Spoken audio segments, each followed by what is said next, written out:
speaking for Wisconsin DOT, we are got some very good information from Peter. I mean, we are certainly being challenged when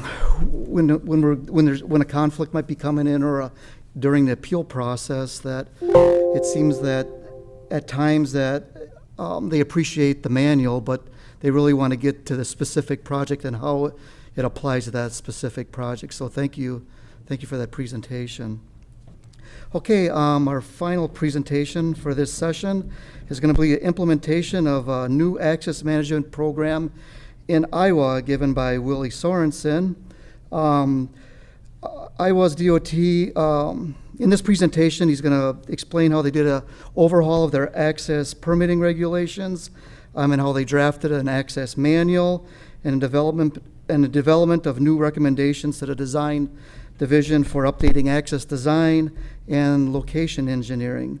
And we're also going to get to preview an electronic permitting system that Iowa has and how they process permits. Willy Sorensen is in the Office of Traffic and Safety. He's a lead worker, special projects, and described as a whatever needs to be done type of engineer in Iowa. He also works on the signs that we see along the highway that display certain safety messages, and he's also part of Iowa's Zero Fatalities program. So welcome, Willy Sorensen. Thank you. All right, well, for the few that stayed, thank you. And Phil had to stay because most of the work that, like the previous, like your job, Phil was on our team, and so I knew we would have Phil here today. So hey, but first, in case you didn't drive through Iowa yesterday, yes, I am in charge of our we call it our Message Monday program, and so I am the lead worker, key player on. There's two of us to come up with these fun messages, and this is not necessarily a fun one, but this was to remind. We had a new law in Iowa that started July 1st. It says if your blinkers are actually on the side of the road, you need to move over, and that was new as of July 1st. So we have to have a couple boring ones, just to make the funny ones a little bit better. So over the last 3 weeks, this is what we had last weekend, and if you're a 80s kid that remembers Leslie Nielsen in the movie Airplane, this might resonate. This was over the 4th of July, where, have a little outdoor picnicking with relishes and drinking and fun stuff. And then lastly, in honor of our work zones, I did this one. Now, make sure you read it slowly and don't infer anything, because shift does happen in work zones, okay? So, and if anybody here has ideas on how to make an access management message Monday, I'd love to hear it, because I'm telling you what, it's not easy. Trying to make access management fun and entertaining and explaining it to our wives and our kids is very difficult. I mean, Phil and I would spend 2 days a week. Am I not loud enough? Really? I could just talk louder. Said no one ever for me. All right, you're going to regret. You're going to not like this. All right. So anyway, yeah, Phil would come to Iowa. We'd spend about 2 days, a month or a week, I don't know, whatever, and I'd have to tell my kids, well, what'd you do today, Dad? And I said, well, we worked on driveway policies. Didn't you do that last week? Yeah. You didn't get any further, did you? No. And it's just driveways, right? Yeah.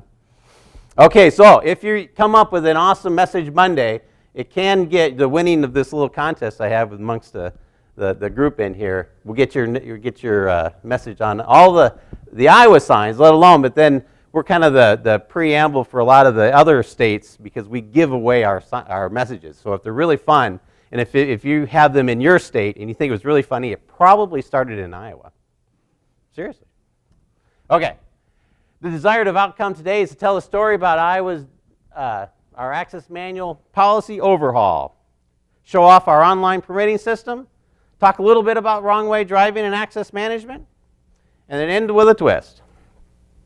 So it's kind of, I kind of like using, and the beauty part of this is we're going to be done in a half hour, just like every one of these home improvement shows that makes me look bad in front of my wife every time I start a project, because I am not done in 30 minutes normally with a project. Okay, so this is kind of our access management policy. I think we're here. I'm pretty sure that's where we're here, but there's a twist on how it ends up. So not much has changed with the Iowa's access management policy since the 1960s.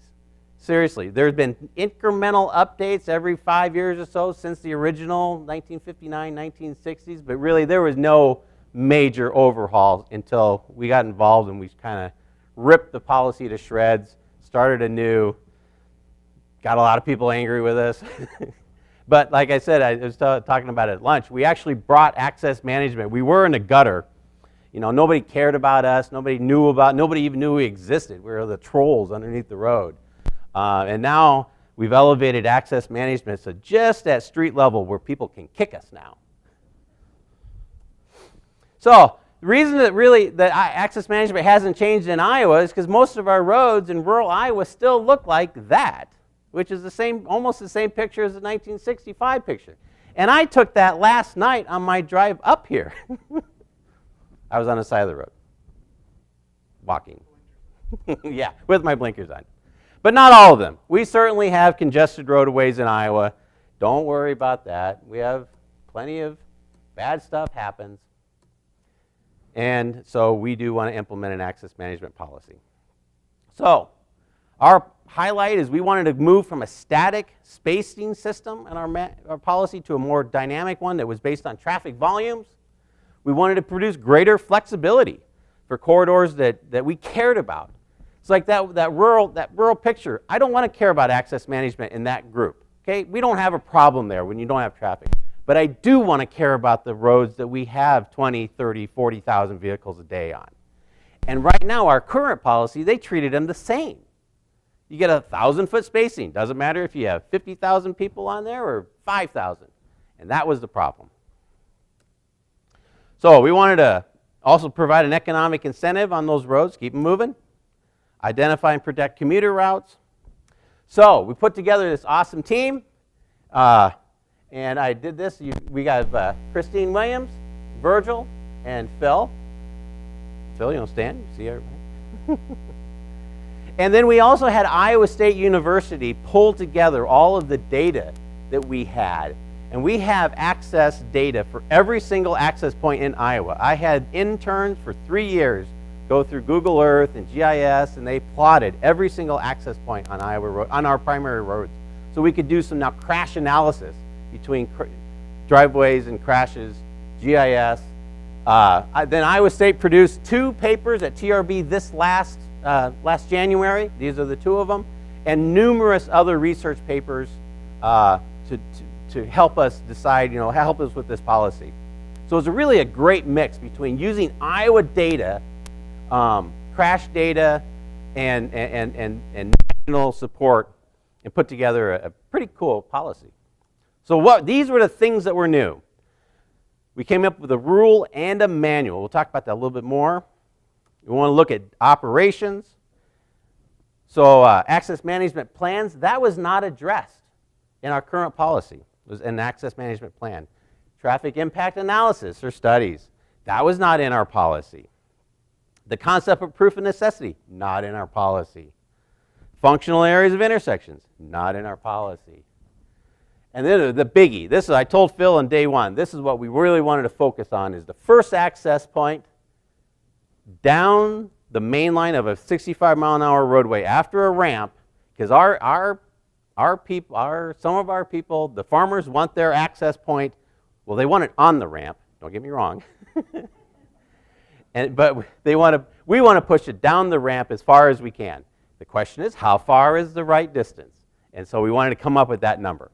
Same thing on this side road is after the ramp terminal or the signal, how far can the business have their access point? Federal Highway says, I think it was 50 feet or 100 feet, and that just pissed me off when they did that to us, Because then every single time we want to do more than 50 feet, well, look at the big bad requirements that we're putting on. And so we had to come up with crash data, and luckily we had that. So we had to come up with some fun, how far down the road do we push that first access? So our current policy that we have right here is 17 pages. That was before the team got involved. We expanded the policy to, or actually reduced the policy to 9 pages, but then we created 2 more documents of about 200 pages worth of a manual. So everything that was educational and helpful to explain what was going on in here got extracted and then put into a manual and put diagrams with it and kind of made it useful. So I don't want to spend too much time, but we have 4 types of access points, and these will relate to the types of traffic studies. And so if you have a peak hour access point that's going to produce more than 100 trips in an hour, you got to require a full-blown traffic impact study. Thousands of dollars, signed by an engineer, ITE requirements, everything like that. If you have, and usually those are your big venues. If you have mostly kind of like your convenience stores type of accesses will be the type Bs, where it's 99 or 11 to 99 trips per hour. Then you just need a traffic impact letter signed by a traffic engineer that says the volumes here are fine. It has to be signed by a traffic engineer. Our residentials and then limited use ones where it's one. So if you had 364 trips in a year, you get to have a type D, which means it has some reduced spacing requirements. And a lot of people have a hard time understanding. I think you guys will handle this at understanding the AADT, but that one's a little bit difficult because everything else is peak hour. Okay, access spacing on rural roadways. So the old way, I kind of talked about that, was cookie cutter, full movements every quarter mile, 1,000 feet. Didn't matter. That's just what it was. The new way, we want it to be engineered. We want it to be based on the 20-year volumes. I mean, we build our roadways, we design our roadways based on the 20-year volume. Why don't we do that to our access points? What is the volume going to be in 20 years? Not only does that give us a 20-year cushion of what's going to happen, but in 20 years, our automated vehicles are going to change the entire concept of what we do. And it's not going to solve it in 20 years, but it's going to be different. And then, so set during the, so our freeways, another biggie is that we're going to set the access points during the design phase and not allow any more new accesses. So once we buy the right-of-way, the access rights from the person, we're not going to give it back to them, even though it meets spacing, which is what has happened in the past. And then the movements. So in Iowa, everybody thinks that if you get a driveway, you get free left, through, right, you get everything. So having that, no, you might only get a right out. That's the biggie. But that's what we wanted to do, is we decide. I don't want to dwell a whole lot on these types of different roadways, but we did come up with a 3,000 AADT is where we split our spacing requirements. So anything above 3,000 AADT, you got to have 600-foot spacing, and anything below 3,000, it's really based upon the meeting site distance requirements and outside the functional area of an intersection. Now in Iowa, we have what we call joint jurisdiction inside the city limits, even if it's our road. And then I say our road, a DOT, what we think is a DOT route. It's 50-50. Now some states probably have that, but that means every single decision based on that road is 50-50. The DOT can't just come in there and say, okay, access management, this is what we're going to do. We have to concur with the city, which brings a lot of headaches. And maybe as a city engineer, you like that. But it's a good way, because it's home rule. The city cares about, even though it's a DOT route, they usually do care what's going on in there. And so it does come, it requires a lot more coordination. We can't just dictate what we want. So we had to have some municipal categories of our roadway types. And then we basically split it into 1,000-foot spacing, 600 where we kind of care about mobility, 300-foot spacing if it's low mobility, and if we really just don't care at all, it's safety and need. Municipality, SN, safety and need. So here's our fun one. So interchange side roads. This is with, I'm not showing all the data on how we get here. But if our side road after an interchange is going to be over 10,000 in 20 years, you've got to go a full quarter mile before the first full movement access point. So if you go out there at 1,320 feet, we will allow a right in, right out at 600 feet. That's our little carrot. And then if your volumes on this side road are between 3,000 and 10,000, you've got to go at least 1,000 foot and then 600 for the right in, right out. And if it's under 3,000, these are our types. A major generator's got to be 600 feet, and a farm entrance or house or utility hut can be at 300 feet. That's all based, I'm not showing you all how we made this, but that took a lot of discussions on how to settle on those amounts. Then the other one, where's that first access point after a ramp? And some states might go, what do you mean? You put an access way on you build a $15, $20 million interchange and then you put a driveway like 1,000 feet down? Well, yes. And so we wanted to control that. So the Highway Capacity Manual, they evaluate weaving sections. They have calculations on what you do for weaving sections. And then they have when it's just this tangent straightaway. It's a different calculation. So what the first thought is, well, the Highway Capacity Manual says that for this 1,500 feet from the point, the theoretical point of the painted tip here, 1,500 feet, that's considered a weaving area.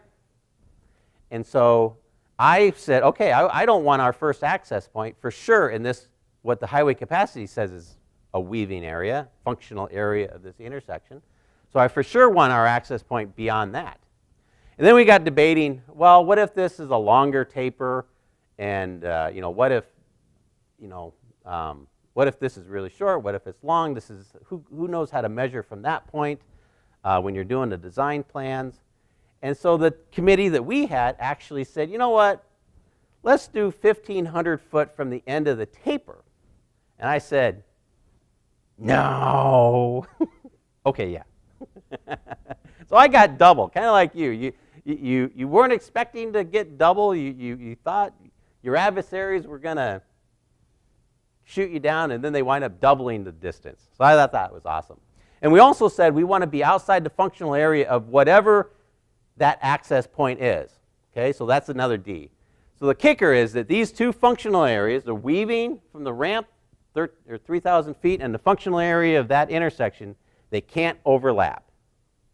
So now we're pushing this thing out a good 3/4 of a mile, if not a solid mile, which I think is awesome.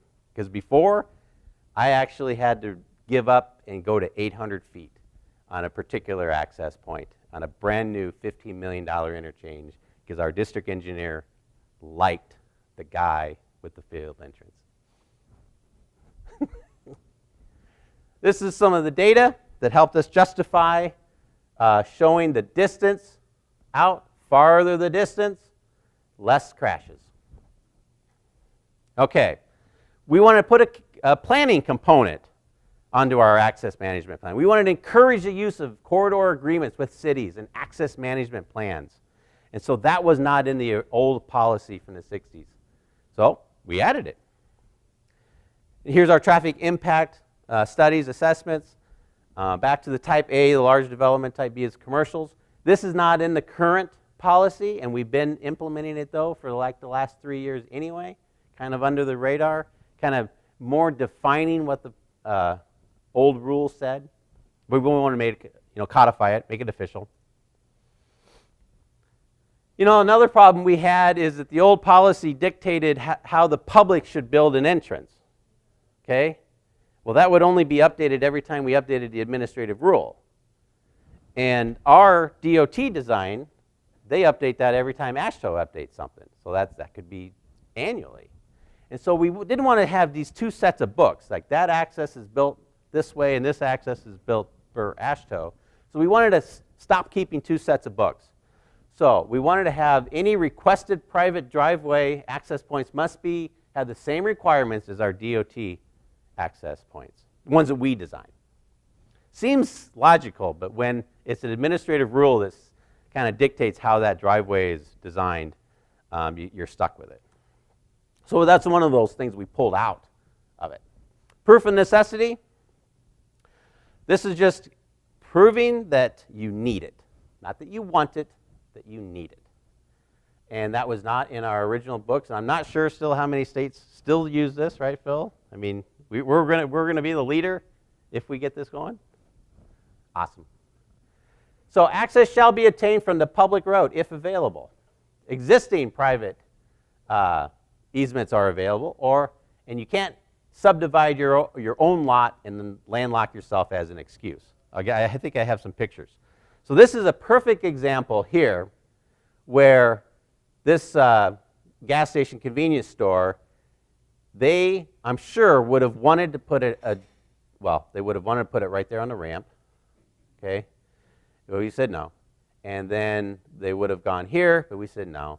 And then but proof of necessity says you get an access point.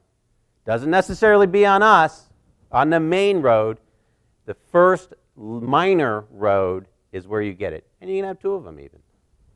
So that's a proof of necessity. If this road did not exist and their property line was right there, well then yes, they would get a driveway right here, because you get a driveway.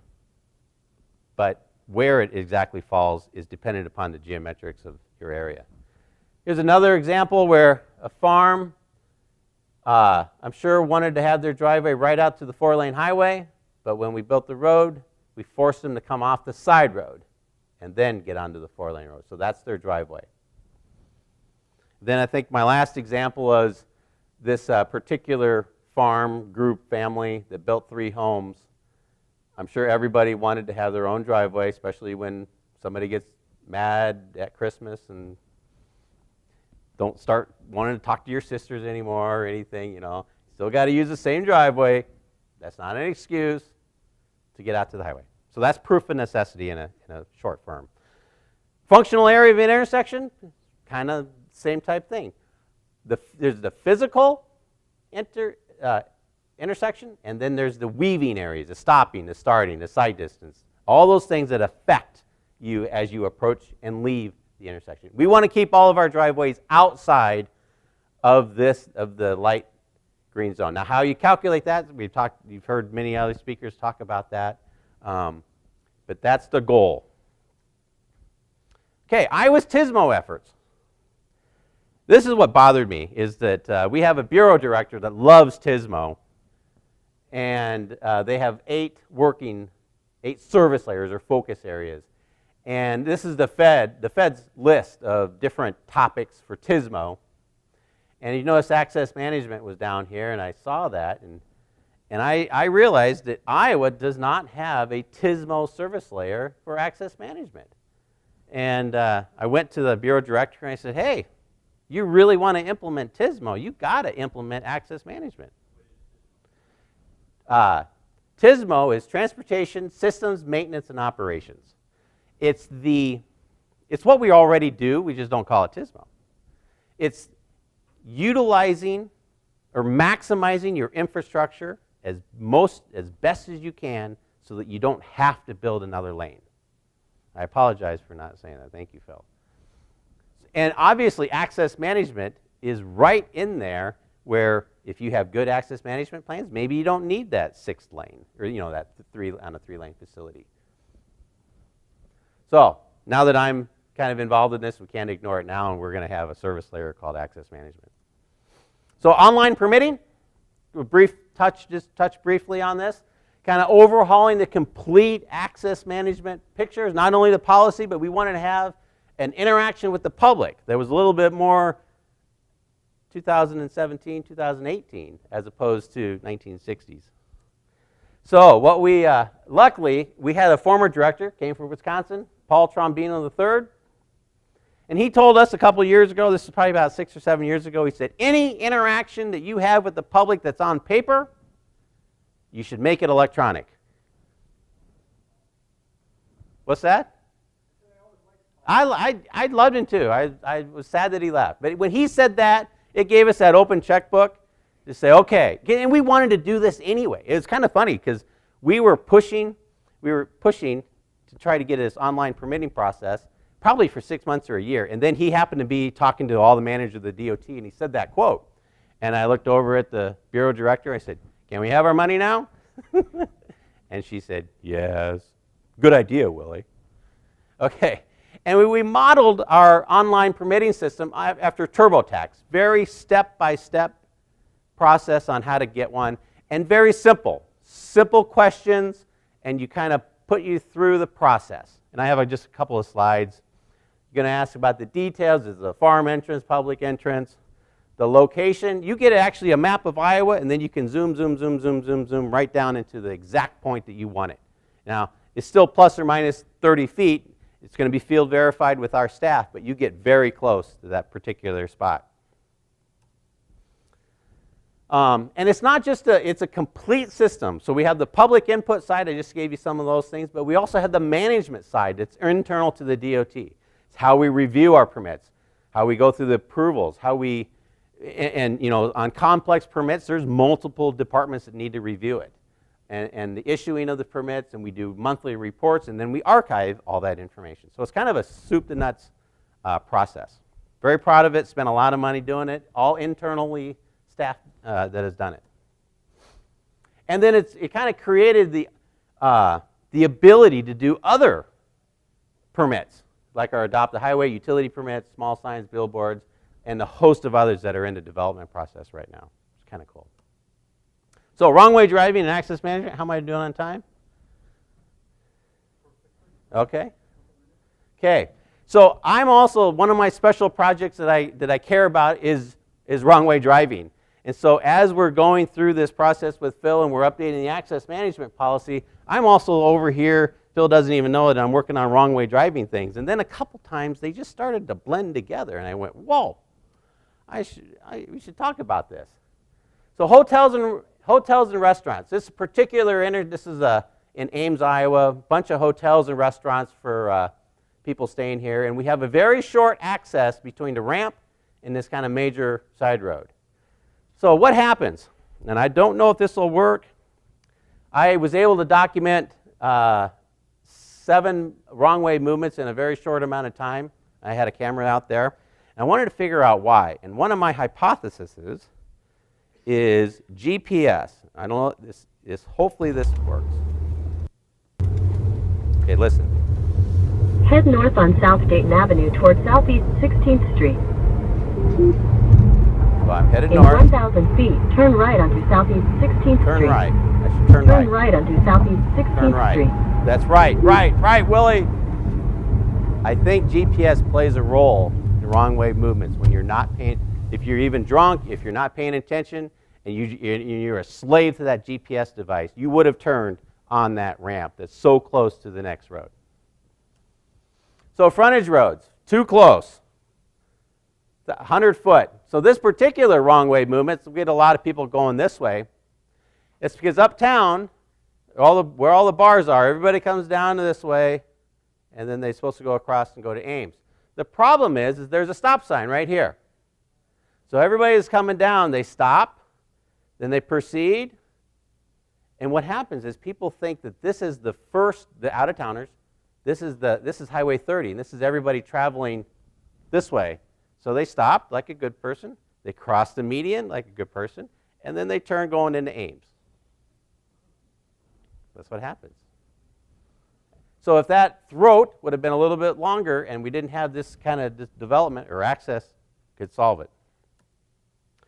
So that's kind of what I did. I put some arrows, enhanced the sign, red conspicuity tape, and it helped.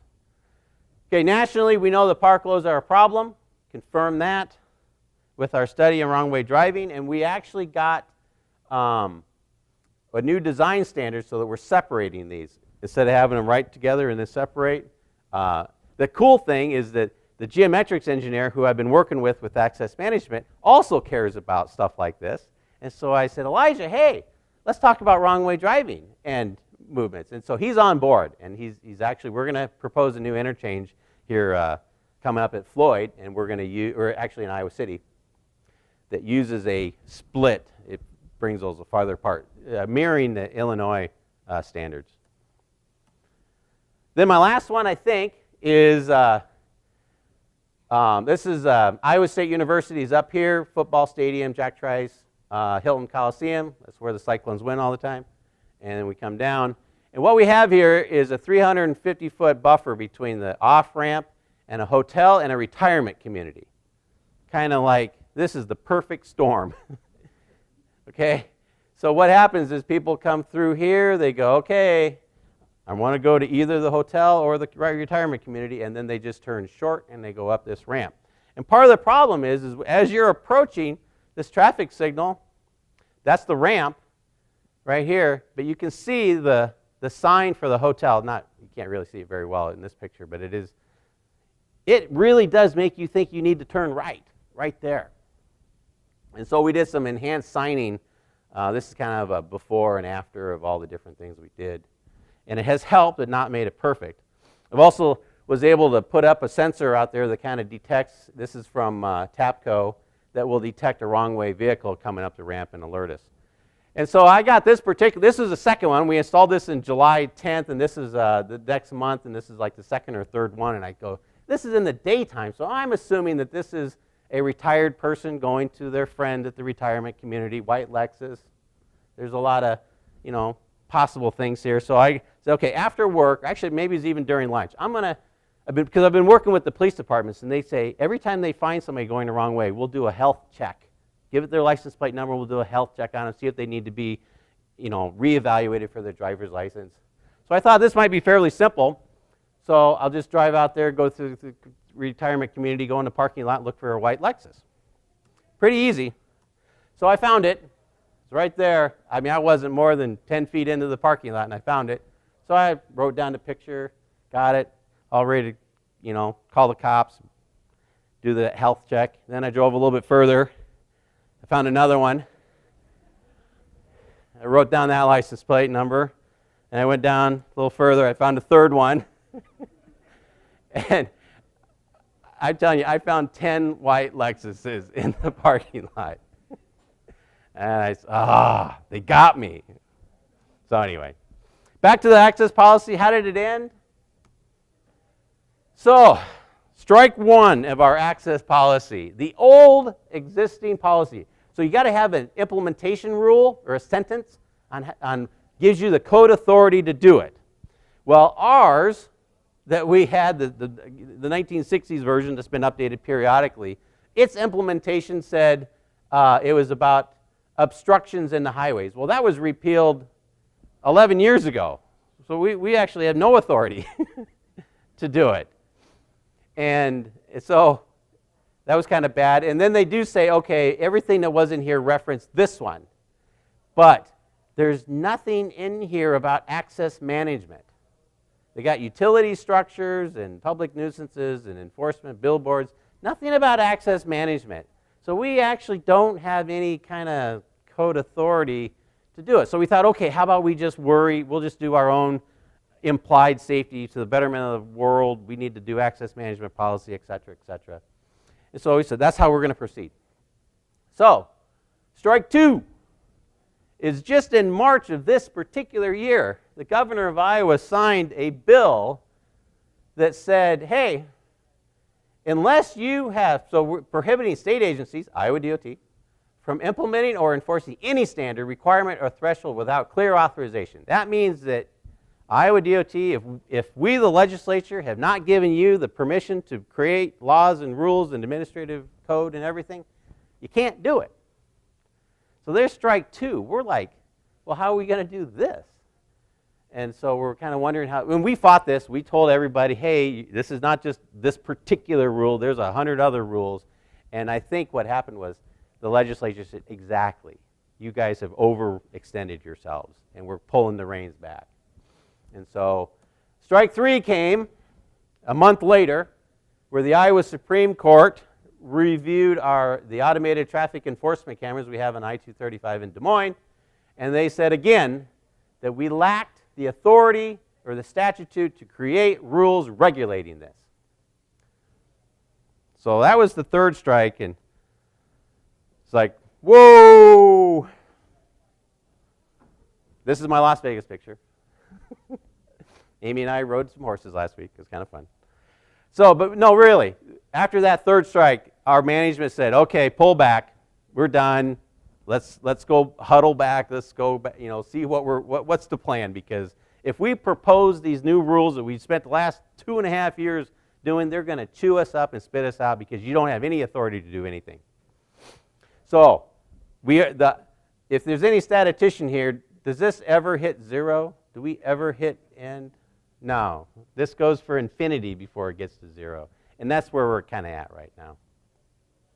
So we're going to request that management consider working with in this legislative session to give us some authority to do administrative rules. We're going to finish up the access management policy. And what's kind of fun is I actually hope that we just do nothing with the rule and that we just kind of sit back and try to implement our new rule indirectly. So every permit that comes in, we kind of say, hey, how would we handle this with the new permit or the new process? And we go back and forth and see how that works. It's a great way to test it, because otherwise we know we're not going to do, you don't have it right perfect the first time. I'm done. So